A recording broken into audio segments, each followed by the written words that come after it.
Now I want everyone to go back to the first time they ever set foot in a university classroom. How did it feel? You were probably a little scared, excited, but most of all, ready to begin an undergraduate journey that would help prepare you for your future. In walks in your professor, blazer on, PowerPoint clicker in hand, and you can't help but feel the weight of their superior presence. Their knowledge on the course feels undisputedly accurate. They have a master's and PhD, of course, and most importantly, they control your grade. Now, as a student, your job is simply to listen and agree, because to be fair, you don't have much control beyond that. In psychology, we term this kind of tendency as obedience to authority. Stanley Milgram's infamous shock experiments have actually shown us that as power differences increase between two individuals, the tendency to obey the authority becomes much stronger, far more strong than we can actually predict ourselves. Now, this can become problematic in the context of a classroom for two reasons. One, the teacher becomes the sole center and architect of knowledge distribution. And number two, it makes students passive absorbers of information and doesn't encourage them to question and challenge the information that they're given. Let's fast forward to the end of a lecture. How many times have you seen the teacher ask if anyone has questions, but is often greeted with a room with no hands up? You might be itching to ask her to explain a concept, but you always hold back. Why? Because you don't want to seem dumb. Now, this all too familiar behavior is known as conformity, where our innate fears of social rejection prompt us to match our own behaviors to a group standard. Now, this kind of hierarchical, conformity-ridden environment can really limit how much we can learn from our professors and our peers. And you might be thinking, hey, this kind of learning works pretty great. I've been succeeding at it so far in most of my classes. I think my education actually will adequately prepare me for my future. Well, I have a little bit of a reality check for all of us. The understanding that an institution or any single individual is the ultimate source or has authority over knowledge is fundamentally untrue. Teachers actually no longer have a monopoly of knowledge that they did before. Many professors don't even know if the content that they'll be teaching is something that students have already been exposed to or are good at.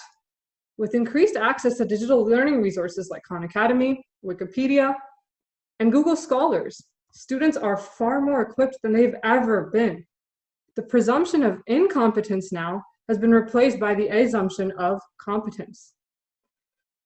We are also entering as a society what has been termed a fourth industrial revolution, a period where digital innovations have accelerated the pace of change dramatically in all fields. Now, this kind of society demands a new type of learner, one that thinks critically, is adept at problem solving in novel real-life situations, and can communicate strategically. Unfortunately, the traditional classroom that I've just described is not putting us on the path to becoming this kind of person. So, how can we make our classrooms mirror the demands of what society wants from us? In comes in one of my favorite words, decentralization.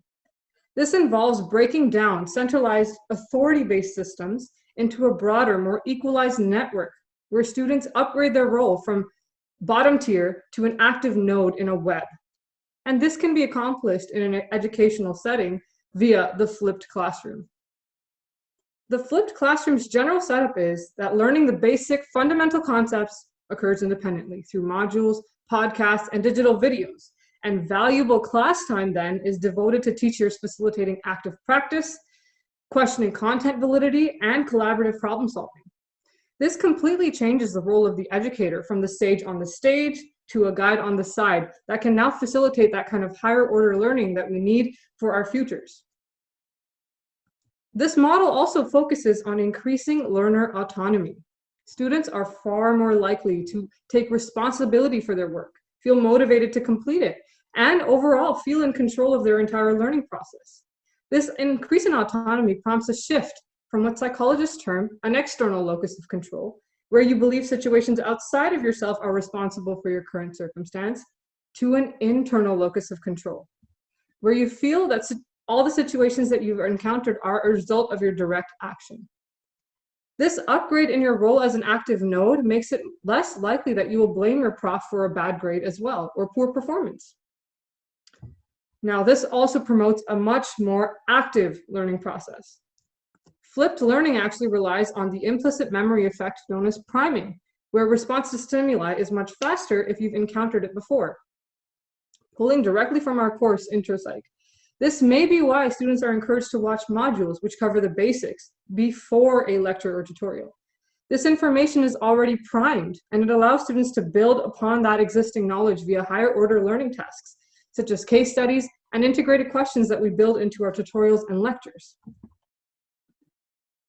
Now, overall, the flipped classroom will allow students and teachers to upgrade their roles, and it breaks down that psychology of authority, obedience, and conformity that limits not only how much we can learn, but how prepared we are for our future.